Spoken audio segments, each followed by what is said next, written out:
So for the next new iPad mini, it looks like Apple are finally going to do it and give us a massive upgrade inside the iPad mini, and we could also be seeing OLED screens in the future. But before that, the iPad mini could become the iPad mini Pro. I want to share with you all the details about this, including the specs, the release date and price for this new iPad mini 7th generation. So just reflecting on the last month or so, Apple have updated their most powerful iPads out there. We have the new iPad Air, what now has the M2 inside of it, and we have those brand new OLED iPad Pros 2 with the brand new M4 chip inside of that. But what about the iPad 11th generation, and what about the iPad mini? Well, the 11th generation iPad I'll talk about in another video another day, so if you want to find out more information about that, make sure you subscribe to this channel and also hit that notification bell too, because I'll be making a video soon about it. But today we're going to focus on the iPad mini 7, what is going to be coming out in 2024. So first of all, let's talk about this leak then, what we can see right here, saying that Apple are looking to bring out an OLED display inside the iPad mini. The only one sort of downer here, if you look right here, it doesn't look like we're going to be getting the OLED display inside the iPad mini until 2026. So this probably is going to be the next generation of the iPad mini. So the current iPad mini exists right now, very similar to the one that's right next to me here. Well, that was probably going to be retained this time round, and that the OLED display will only be coming to the iPad mini on the next generation. So sadly, nothing new there. We're still going to be probably getting the same display type that we have right now. Another question that a lot of you guys have been asking is, why can't Apple put, say, the likes of, say, the M2 or even the M3 inside of the iPad mini? Why don't Apple just do that? And the main reason is to do with its size. Being that it's only an 8.3 inch display and the body's not actually that big, then obviously putting, say, an M2 or an M4 inside of it would really drain down the battery really quickly inside of it. Obviously, some of you are going to say, why don't we just clock down the speeds of the M2 or, say, the M4? Well, funny enough, if you did that, you'd start be going into, say, the A18 Pro kind of territory, like what we have in the iPhone 15 Pro models that we have right now. But this is an interesting thing to say here, that possibly with the next generation of the iPad mini, we may actually get a Pro chipset inside of it. This could be the A17 Pro inside of this iPad mini, what would be really exciting to see. But the other possibility is it could actually be the brand new A18 Pro coming inside of it. In fact, we've actually had a leak right here that Apple are looking on making an A18 Pro and an A18 at the same time inside of the new iPhone 16s. So this would be the A18, the iPhone 16s, and then the A18 Pro inside of the iPhone 16 Pro models that we're going to get. So Apple could bring out the A18 Pro inside the likes of the iPad mini, and this would essentially make it into an iPad mini Pro. But the other thing what Apple could just do is just put the normal A18, what comes out this year, inside of this iPad instead.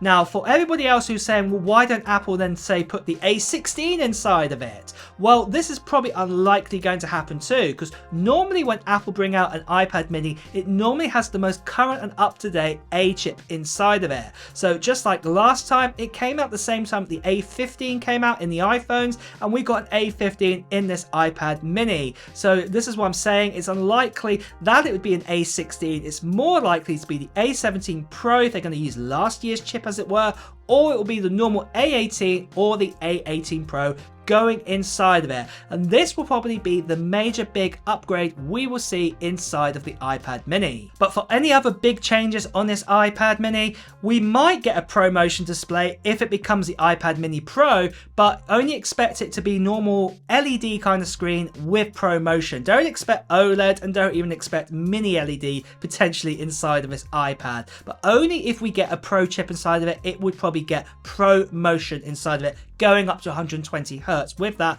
If not, we'll be stuck with the standard sort of 60Hz display. And also one other change we've been told about is that obviously they're actually going to manufacture the screen a little bit differently this time to stop from that jelly scrolling effect. And also probably the iPad mini's actual camera, the selfie camera or the center stage camera, this will be moved to the horizontal sort of side now, because this is the last iPad to actually get this change. So this will probably be happening as well later on this year.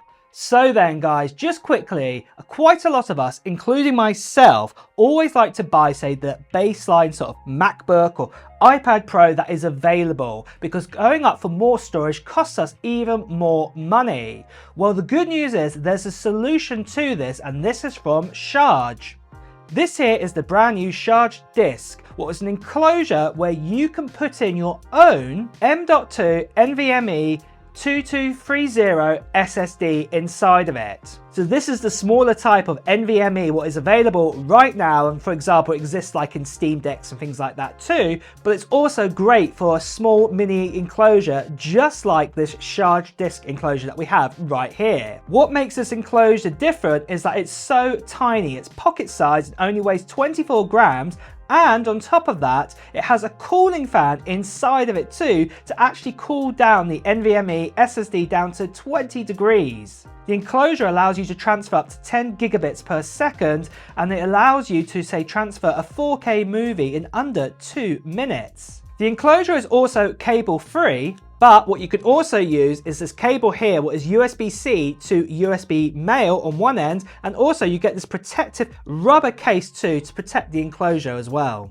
It's a completely tool-free SSD assembly, so no screwdrivers needed whatsoever, and also there is also a write protection mode on the side of the enclosure too. And say that you even want to do ProRes recording on an iPhone 15 Pro model, well, as you can see right here, this is perfect for this. This is definitely one of the best tiny disk enclosures I've ever seen. And if you want to find out more information about this Charge enclosure, make sure you check out all the details that are in the description of this video, and I'll also be providing a link in there too. And with that again guys, let's go back to the main video. So next of all, let's talk about the release date then for this iPad mini, when we'll be able to get our hands on it. Now, most likely Apple are going to be doing an event in the sort of early teens to mid-teens of September time, and this will be the iPhone event. And Apple will probably bring out the iPad mini at the same time as this event too. So we'll probably actually see it being launched here with that A18 or that A18 Pro chip to go inside of it. So look towards around that sort of period, and you'll be able to get your hands on it probably about a week later or so. So this will probably be the sort of end teens of September time, or the sort of early 20s of September time in sort of date wise. That is when you'll be able to get your hands on this brand new iPad mini. So next of all, let's talk about then the actual price for the iPad mini and what we're going to get there. So most likely with the iPad mini, it will probably start at the same price as $499 US, but this time round we may actually get a starting configuration of 128 gigabyte option, and also the ability of getting a 512 gigabyte option too, because right now it's 64 gigabytes and also it's 256 gigabytes. So it might be one tier higher, what is really good news to hear if Apple do this. But there again, if Apple decide to make this a mini Pro model, then expect the price to probably go up probably by about another $100 again. This is if we do get Pro Motion inside of it, and also let's say the A18 Pro inside of this Mac Mini too. It's probably going to cost about around that. It'll be less than an iPad Air, but obviously, yeah, it would probably be more than what the current iPad Mini is available right now at. But that is everything we know for the brand new iPad mini. What are your thoughts on it? Will you be getting yourself the iPad mini 7, what's coming out in 2024? Or will we be skipping and getting something different? Let me know your thoughts in the comments below. And also guys, if you want to hear the latest Apple news, reviews, and comparisons too, make sure you subscribe to this channel and also hit that notification bell as well. Until next time guys, I'll see you really soon. Take care now. Bye bye.